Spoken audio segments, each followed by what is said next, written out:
रंजनाच्या ब्लॉगमध्ये रंजना माझ्या ब्लॉगमध्ये तुमचं स्वागत आहे। मी पोचली आहे भाऊच्या धक्क्यामध्ये जे आहे माझी वाड्याला। तुम्ही हे सगळं बघू शकता। जसं काय इकडे सगळी बोटी बिटी आहे, हे मोठं समुद्र आहे, इथे सगळं मच्छी वगैरे भेटतात आणि इथूनच मच्छी घेतात। म्हणजे जे मच्छी विकणारी आहे ते इथूनच घेतात आणि विकतात। हे बघा, हे सगळं आहे। इथे मधोमध किल्ला पण आहे।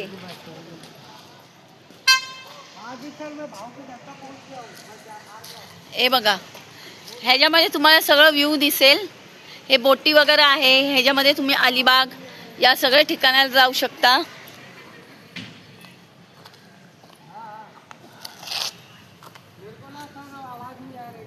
Excuse me, hello.